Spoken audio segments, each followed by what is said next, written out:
ಶಿವಮೊಗ್ಗ ನಮಸ್ಕಾರ. ನಾನು ನಿಮ್ಮ ವಿಜಯ್ ಪ್ರಕಾಶ್. ಇದೇ ಡಿಸೆಂಬರ್ 31ನೇ ತಾರೀಕು ನ್ಯೂ ಇಯರ್ಸ್ಗೋಸ್ಕರ ನಾನು ಪರ್ಫಾರ್ಮ್ ಮಾಡ್ತಾ ಇದ್ದೀನಿ ಕಿಮ್ಮನೆ ಲಕ್ಸುರಿ ಲಾನ್ ನಲ್ಲಿ.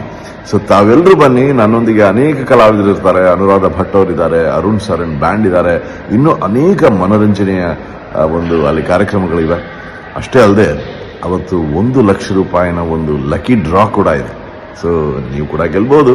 ಸೊ ಖಂಡಿತ ಬನ್ನಿ. ಈ ನ್ಯೂ ಇಯರ್ ಸೆಲೆಬ್ರೇಷನ್ಸ್ನ ಬಹಳ ಅದ್ದೂರಿಯಾಗಿ ನಾವೆಲ್ಲರೂ ಸೇರಿ ಆಚರಿಸೋಣ. ಹೊಸ ವರ್ಷವನ್ನು ಒಳ್ಳೊಳ್ಳೆ ಒಂದು ವಿಷಯಗಳಿಂದ ಪ್ರಾರಂಭಿಸೋಣ. ಕಿಮ್ಮನೆ ಲಕ್ಸುರಿ ಲಾನಲ್ಲಿ ಇದು ನಡೀತಾ ಇದೆ ಶಿವಮೊಗ್ಗ. ಸೊ ತಪ್ಪದೆ ಬನ್ನಿ. ನಾನು ಸಿಗ್ತೀನಿ ಡಿಸೆಂಬರ್ 31 ರಾತ್ರಿ. ನಮ್ಮೆಲ್ಲ ಗ್ರಾಹಕರಿಗೆ ಕ್ರಿಸ್ಮಸ್ ಮತ್ತು ಹೊಸ ವರ್ಷದ ಶುಭಾಶಯಗಳು.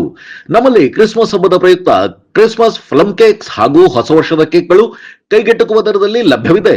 ಸಂಪರ್ಕಿಸಿ ಕೆಕೆಫೆ, ಎಂಟಿ ರಸ್ತೆ, ಟೆಂಪೋ ಸ್ಟ್ಯಾಂಡ್ ಹತ್ತಿರ ಶಿವಮೊಗ್ಗ, 100 ಅಡಿ ರಸ್ತೆ, ಗೋಪಾಲಗೌಡ ಬಡಾವಣೆ Shivamogga, Ameer Ahmed circle, city centre ಎದುರು, ಬಿಎಚ್ ರಸ್ತೆ Shivamogga, Gandhinagar, B block, hotel Vidhatri Bhavan, Ganapa complex Shivamogga ಮತ್ತು ರತ್ನ ಆರ್ಕೆಡ್, ನಂಜಪ್ಪ ಆಸ್ಪತ್ರೆ ಹತ್ತಿರ, ಕುವೆಂಪು ರಸ್ತೆ ಶಿವಮೊಗ್ಗ.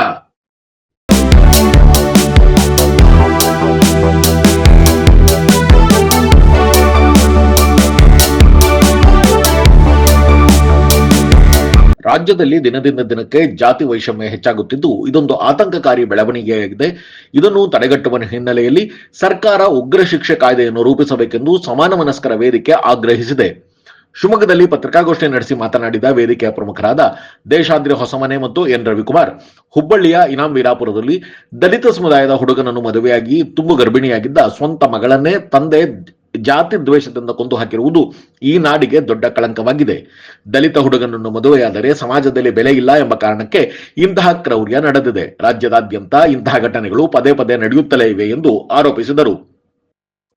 ಇಂತಹ ಘಟನೆಗಳು ಮರುಕಳಿಸದಂತೆ ನಿಗ್ರಹಿಸಲು ಕಠಿಣ ಕಾನೂನು ಬೇಕು ಎನ್ನುವುದು ಎಲ್ಲರ ಅಭಿಪ್ರಾಯವಾಗಿದೆ. ಈ ಹಿನ್ನೆಲೆಯಲ್ಲಿ ಮರ್ಯಾದೆ ಹೆಸರಿನ ಜಾತಿ ಭಯೋತ್ಪಾದನೆಗೆ ಬಲಿಯಾದ ಮಾನ್ಯಾಳ ಹೆಸರಿನಲ್ಲಿ ಮಾನ್ಯ ಉಗ್ರ ಶಿಕ್ಷೆ ಕಾಯ್ದೆಯನ್ನು ರೂಪಿಸಬೇಕೆಂದು ಸಾಮಾಜಿಕ ಜಾಲತಾಣದ ಮೂಲಕ ಈಗಾಗಲೇ ಆಂದೋಲನ ಆರಂಭಿಸಿದ್ದೇವೆ ಎಂದು ಅವರು ತಿಳಿಸಿದರು. ಒಂದು ಸಣ್ಣ ಬ್ರೇಕ್ ತಗೊಂಡು ದೇಶಾದ್ರಿ ಹೊಸಮನೆ ಹಾಗೂ ಎನ್ ರವಿಕುಮಾರ್ ಏನ್ ಹೇಳಿದ್ರು ಅಂತ ಕೇಳೋಣ.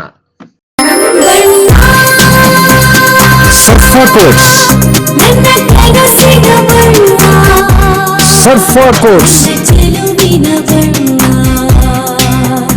ಕೋಟ್ಸ್ ರವರ ಸುದೀರ್ಘ ಬಾಳಿಕೆಯ ಸುಂದರವೂ ಆದ ಜಲಾಧಾರಿತ ಪರಿಸರ ಸ್ನೇಹಿ ಪೇಂಟ್ಗಳನ್ನೇ ಬಳಸಿ. Sarfa luxury emulsion paint, odourless, low VOC, good for health, good for earth. Sarfa coats. ನಮ್ಮ ಮಲೆನಾಡು ಶಿವಮೊಗ್ಗದಲ್ಲಿ ತಯಾರಾದ dairy fresh ice cream, pure milk ಬಳಕೆ, ರಿಯಲ್ ಫ್ರೂಟ್ಸ್ ನ ನೈಜ ಸವಿ, ನ್ಯಾಚುರಲ್ ಕಲರ್ಸ್ ಮಾತ್ರ, ಯಾವುದೇ ಆಡೆಡ್ ಕಲರ್ಸ್ ಇಲ್ಲ. 15 ವರ್ಷಗಳ ನಂಬಿಕೆ ಸೇವೆ, ರುಚಿಯಲ್ಲಿ ಟೇಸ್ಟಿ, ಆರೋಗ್ಯದಲ್ಲಿ ಬೆಸ್ಟ್. ನಮ್ಮ ಊರಿನ ಹೆಮ್ಮೆ, ನಮ್ಮ ರುಚಿಯ ಆಯ್ಕೆ ಡೈರಿ ಫ್ರೆಶ್ ಐಸ್ ಕ್ರೀಮ್.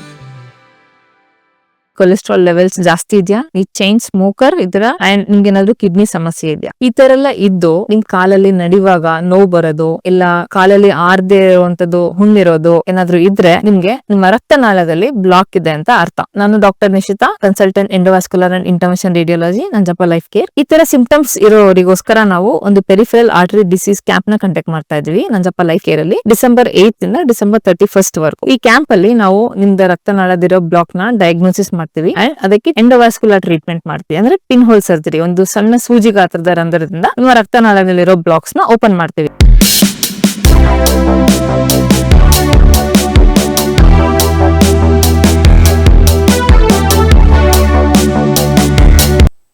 ಹುಡುಗ ಅದು ಪ್ರೇಮ ವಿವಾಹಕ್ಕೆ ಸಂಬಂಧಪಟ್ಟಂತ ಘಟನೆ. ಹುಡುಗ ಪರಿಶಿಷ್ಟ ಜಾತಿಗೆ ಸೇರಿದವನು, ಹುಡುಗಿ ವೀರಶೈವ ಲಿಂಗಾಯತ ಸಮಾಜಕ್ಕೆ ಸೇರಿದಂಥ ಹುಡುಗಿಯ ತಂದೆ ಆ ಅಂತರ್ಜಾತಿ ವಿವಾಹವನ್ನು ವಿರೋಧಿಸಿ ತನ್ನ ಮಗಳನ್ನು ಅತ್ಯಂತ ಭೀಕರವಾಗಿ ಕೊಲೆ ಮಾಡಿದಂಥ ಘಟನೆ ಇದು. ಇದ್ರ ಹಿಂದೆ ಒಂದು ಜಾತಿಯ ಕಾರಣ, ಅಂದರೆ ಜಾತಿಯ ವಿಷ ಎಷ್ಟು ಕ್ರೂರವಾಗಿತ್ತು ಅನ್ನೋದಕ್ಕೆ ಈ ಘಟನೆ ನಿಜಕ್ಕೂ ಭಾಳ ಭಾಳ ವಿಷಾದ ಆಗುತ್ತೆ ಈ ಘಟನೆ ಬಗ್ಗೆ ಮಾತಾಡ್ತಾ ಇದ್ರೆ. ಒಂದು ವಿವಾಹವನ್ನು ನಾವೆಲ್ಲ ಒಪ್ಕೊಳ್ತೀವಿ ವಿವಾಹವನ್ನು, ಆದರೆ ಅನ್ಯ ಜಾತಿಯ ಹುಡುಗನ ಜೊತೆ ತನ್ನ ಮಗಳು ಮದುವೆ ಅನ್ನೋ ಕಾರಣಕ್ಕೋಸ್ಕರನೇ ಕೊಲೆ ಮಾಡ್ತಾನೆ ತಂದೆ ಅಂತ ಅನ್ನೋದಾದರೆ ನಾವು ಯಾವ ಸಮಾಜದಲ್ಲಿದ್ದೀವಿ ಮತ್ತು ಇಂತಹ ಶಿಕ್ಷಿತ ಸಮಾಜದಲ್ಲೂ ಕೂಡ ಇಂಥದ್ದೊಂದು ಘಟನೆ ನಡೆಯುತ್ತೆ ಅನ್ನೋದಾದರೆ ಜಾತಿಯ ವಿಷ ಯಾವ ಮಟ್ಟದಲ್ಲಿದೆ ಅನ್ನೋದನ್ನು ನಾವು ಅರ್ಥ ಮಾಡ್ಕೊಳ್ಬೇಕು. ಆ ತಂದೆಯ ನಡುವೆ ಆ ತಂದೆ ಸಿಟ್ಟು, ಚಡು ಅಥವಾ ಆ ಕ್ರೂರ ಮನಸ್ಸು ಕೆಲಸ ಮಾಡೋದಕ್ಕೆ ನಮ್ಮ ಸಮಾಜ ಸುತ್ತಲೂ ಇರೋಂಥ ಒಂದು ಸಮಾಜ ಕೆಲಸ ಮಾಡುತ್ತೆ. ಇದು ಬಹಳ ಮುಖ್ಯ. ಆ ಸಮಾಜದ ತನ್ನ ಮಗಳು ಮದುವೆ ಆದ ಅನ್ನೋ ಕಾರಣಕ್ಕೋಸ್ಕರ ತನ್ನನ್ನು ಇಡೀ ಸಮಾಜ ಹೇಗೆ ನೋಡುತ್ತೆ, ಅಂದರೆ ತನ್ನ ಜಾತಿಯ ಸಮಾಜ ಹೇಗೆ ನೋಡುತ್ತೆ ಅನ್ನೋ ಕಾರಣಕ್ಕೋಸ್ಕರನೇ ಆ ತಂದೆ ತನ್ನ ಮಗಳನ್ನು ಕೊಲೆ ಮಾಡ್ತಾನೆ. ಇದು ಕೇವಲ ಒಂದು ವೀರಶೈವ ಲಿಂಗಾಯತ ಸಮಾಜಕ್ಕೆ ಅಷ್ಟೇ ಅಲ್ಲ, ಎಲ್ಲ ಜಾತಿಗಳಲ್ಲೂ ಕೂಡ ತನ್ನ ಸುತ್ತಲ ಇರೋಂಥ ಜಾತಿಯ ಸಮಾಜ ತನ್ನನ್ನು ಬೇರೆ ಥರನ ನೋಡುತ್ತೆ ಅನ್ನೋ ಕಾರಣಕ್ಕೋಸ್ಕರನೇ ಪ್ರತಿಯೊಬ್ಬ ತಂದೆ ತಾಯಿ ಈ ಥರದ ಅಂತರ್ಜಾತೀಯ ಅಂತರ್ಧರ್ಮೀಯ ವ್ಯವಹಾರಗಳನ್ನು ವಿರೋಧಿಸೋದನ್ನು ನಾವು ಕಂಡಿದ್ದೇವೆ. ಅಂದರೆ ಒಂದು ಸಮಾಜ ಬಹಳಷ್ಟು ದೊಡ್ಡ ದೊಡ್ಡ ನಾಯಕರು ಹೇಳ್ತಾರೆ ಈ ವ್ಯವಸ್ಥೆಯಲ್ಲಿ ಜಾತಿ ಇಲ್ಲ, ವರ್ಗ ಇಲ್ಲ, ಈ ಬೇರೆ ರೀತಿ ಸಮಾಜ ಈಗಾಗಲೇ ಬಹಳಷ್ಟು ಮುಂದೆ ಬಂದುಬಿಟ್ಟಿದ್ದೀವಿ ಅಂತ. ಆದರೆ ನಾವು ಆಧುನಿಕವಾಗಿ ಎಷ್ಟೇ ಮುಂದೆ ಬಂದರೂ ಕೂಡ ಜಾತಿ ಅನ್ನುವಂಥದ್ದು ಎಷ್ಟು ಕೆಟ್ಟದಾಗಿ ಕೆಲಸ ಮಾಡುತ್ತೆ ಅನ್ನೋದಕ್ಕೆ ಇಂಥ ಘಟನೆಗಳು ಸಾಕ್ಷಿ ಆಗ್ತವೆ. ನಾವು ಬಹುಮುಖ್ಯವಾಗಿ ಇಲ್ಲಿ ಪ್ರಸ್ತಾಪ ಮಾಡೋಕ್ಕೆ ಬಂದಿರೋದು ಏನಂದರೆ, ಈ ಸಮಾಜದಲ್ಲಿ ನಾನೊಬ್ಬ ಪತ್ರಕರ್ತ, ನಾವು ನೀವೆಲ್ಲರೂ ಕೂಡ ಪತ್ರಕರ್ತರಾಗಿ ಕೆಲಸ ಮಾಡ್ತಾ ಇದ್ದೀವಿ. ಅದರ ಆಚೆಗೆ ಕೂಡ ಈ ನಾಗರಿಕ ಸಮಾಜದ ಸಾಮಾನ್ಯ ಮನುಷ್ಯರಾಗಿ ನಮ್ಮದೇ ಆದಂಥ ಒಂದು ಸಾಮಾಜಿಕ ಹೊಣೆಗಾರಿಕೆ ಇದೆ. ಈ ನಿಟ್ಟಿನಲ್ಲಿ ಕಳೆದ 5 ವರ್ಷಗಳಲ್ಲಿ ರಾಜ್ಯದಲ್ಲಿ ಸುಮಾರು 20ಕ್ಕೂ ಹೆಚ್ಚು ಮರ್ಯಾದೆಗೇಡು ಹತ್ಯೆಗಳು ನಡೆದಿದ್ದಾವೆ. ಜಾತಿ ಆಧಾರಿತ ಕ್ರೌರ್ಯಗಳು ನಡೆದಿದ್ದಾವೆ.